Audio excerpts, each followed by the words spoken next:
Hola, bienvenidos a Gama Mecatrónica.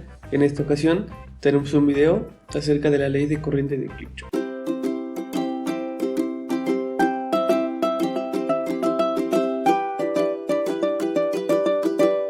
Entonces, comenzamos definiendo que la primera ley de Kirchhoff se basa en la ley de la conservación de la carga, de acuerdo con lo cual la sobra algebraica de las cargas dentro de un sistema no puede cambiar. Entonces, ¿qué nos va a decir la primera ley de Kirchhoff o la ley de corriente? Por sus siglas LSK. Estas siglas o abreviatura van a ser las que más vamos a encontrar en los textos, pero ahora ya sabemos que se refiere a la ley de corriente de Kirchhoff. Entonces, esta ley establece que la suma algebraica de las corrientes que entran a un nodo o frontera cerrada es de 0, y matemáticamente esta va a ser su expresión.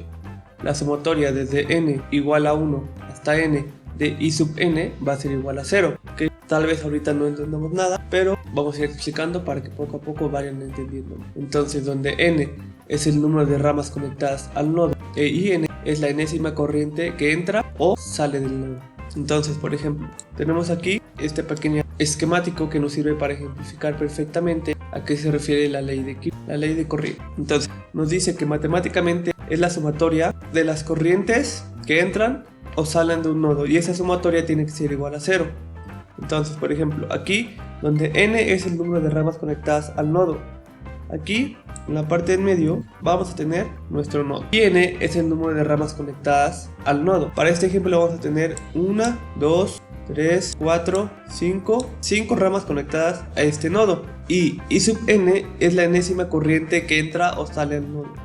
Entonces, para cada rama, en este caso n mayúscula, que ya definimos que son 5, vamos a tener una I sub n, lo cual es la enésima corriente que entra o sale del nodo. Entonces, como podemos observar, a la rama 1 tenemos la corriente I sub 1, la cual entra al nodo. En este caso, para la rama 5, debí ordenarlos de forma contraria, pero bueno, eso es indiferente. Tenemos la corriente I sub 2, que en este caso sale del nodo. Entonces, la suma algebraica de todas las corrientes que entran a este nodo, según la ley de Kirchhoff, tiene que ser igual a 0. Muy bien, entonces vamos a continuar, ¿de acuerdo? Por efecto de esta ley, las corrientes que entran a un nodo pueden considerarse positivas, mientras que las corrientes que salen del nodo llegan a considerarse negativas o viceversa. Entonces, aquí nos dice que las corrientes que entran al nodo van a considerarse positivas. Por ejemplo, aquí 1, entonces se va a considerar positiva, mientras que las que salen van a considerarse negativas. Entonces, I2 la vamos a considerar negativa. I3 entra al nodo, recordemos que este es el nodo, entonces vamos a considerarla positiva. I4 de la misma forma entra al nodo, la consideramos positiva. I5, como sale del nodo, la vamos a considerar negativa, ¿de acuerdo? Esto de igual forma podría ser al revés, que consideremos las corrientes que entran al nodo como negativas y las corrientes que salen del nodo como positivas. Entonces, aplicando la ley de corrientes, da como resultado lo siguiente. Recordemos que es la sumatoria de todas las corrientes, nos daría como resultado lo siguiente: I1 con signo positivo, porque ya lo definimos así, más menos I2, porque la corriente sale del nodo, más I3 más I4, que ambas entran al nodo, más menos I5, porque sale del nodo, sería igual con 0. Si reescribimos esta expresión y pasando esos dos términos al otro lado de la igualdad, nos quedaría que I1 más I3 más I4 sería igual a I2 más I5, ¿de acuerdo? Entonces, ahora, podríamos también definir entonces que la suma de las corrientes que entran a un nodo es igual a la suma de las corrientes que salen de él, y ya lo comprobamos de esta forma. Perfecto. Ahora bien, ya definimos que las corrientes que entran a un nodo van a considerarse positivas, mientras las que salen van a considerarse negativas, pero en esta ocasión tenemos fuentes independientes de corrientes, las cuales ya nos definen por sí mismas el sentido de la corriente. Por ejemplo, para la fuente I1, pues el sentido de la corriente es para allá.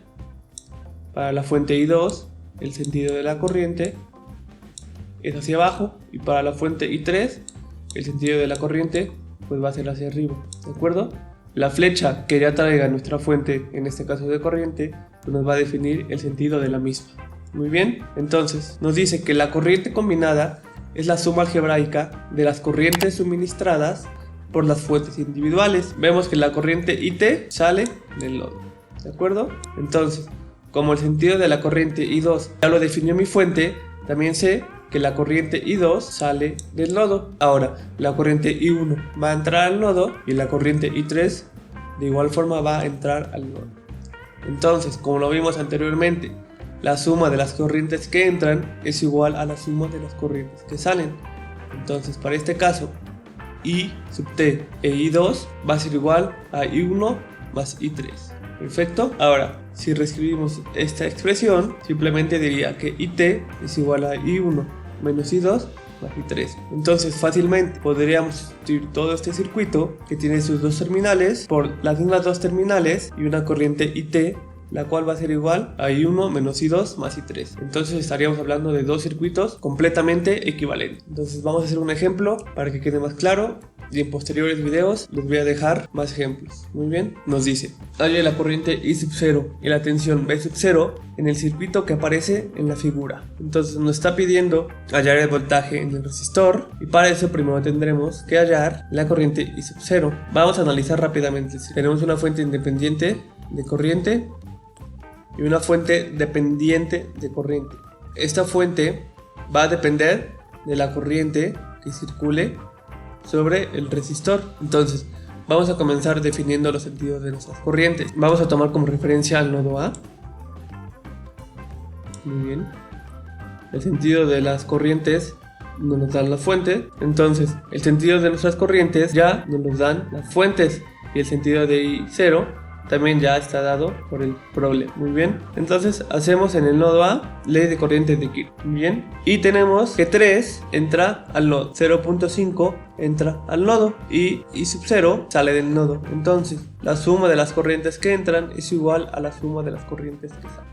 Muy bien, entonces tenemos que 3 más 0.5 I sub 0 es igual a I sub 0. Simplemente vamos a aplicar un poco de álgebra. Vamos a pasar al 0.5 I sub 0 del otro lado de la igualdad. Nos queda de la siguiente forma: 3 va a ser igual a I sub 0 menos 0.5 I sub 0. Voy a resolver esta suma, son términos iguales, y me va a quedar que 3 va a ser igual a 0.5 I sub 0. Muy bien, si yo reescribo 3 igual a 0.5 I sub 0, es lo mismo que decir que 3 va a ser igual a 1/2 de I sub 0. Simplemente voy a pasar la fracción del otro lado de la igualdad y nos va a quedar que 6 va a ser igual a I sub 0. Entonces la corriente I sub 0 va a ser igual a 6 amperes. Ahora, como ya conozco el valor de I sub 0, por acá van a circular 6 amperes y entonces el valor de esta fuente dependiente va a ser igual a 0.5 por el valor de I sub 0. Entonces ya sabría que por esta fuente circulan 3 amperes. Entonces 3 amperes de acá, 3 amperes de acá va a ser igual a 6 amperes de I sub 0. Muy bien, ya vimos como si la sumatoria se hace verdadera. Y simplemente voy a aplicar ahora ley de Ohm en el resistor de 4 ohm para poder obtener su voltaje. Entonces por ley de Ohm el voltaje va a ser igual a la corriente que pasa por la resistencia por el valor de la resistencia. En este caso sustituyo I sub 0, que es 6 amperes, por 4 ohms, que es el valor del resistor, y nos va a dar un total de 24 volts. Entonces el voltaje que cae sobre el resistor va a ser igual a 24 volts. Ahora bien, para comprobarlo aún más, voy a hacer este mismo circuito en el programa de Spice para tener el resultado de forma de simulación. Perfecto, entonces ya tengo aquí el esquemático, lo copié por aquí y después lo creé en el software de Spice. Perfecto, tenemos el resistor de 4 ohms, la fuente de corriente de 3 amperes y la fuente dependiente de corriente que depende de I0 con una ganancia de 0.5. Entonces, tomando el voltaje en el resistor, nos dice que el voltaje es de 24 volts. Muy bien, si quieren que haga un tutorial acerca de cómo hacer este tipo de simulaciones, déjenme en los comentarios. De igual forma les voy a dejar una tarjeta en donde tengo un tutorial de cómo simular desde cero cualquier circuito en Spice. Pues nada, yo creo que hasta aquí vamos a dejar este video. Espero que les haya gustado. No olviden darle like a este video, suscribirse, compartirlo. Cualquier duda me la pueden dejar en los comentarios. Asimismo, si tienen algún ejercicio que les gustaría resolver en clase, déjenmelo en los comentarios. Esto sería todo de mi parte. Nos vemos a la próxima. Hasta luego.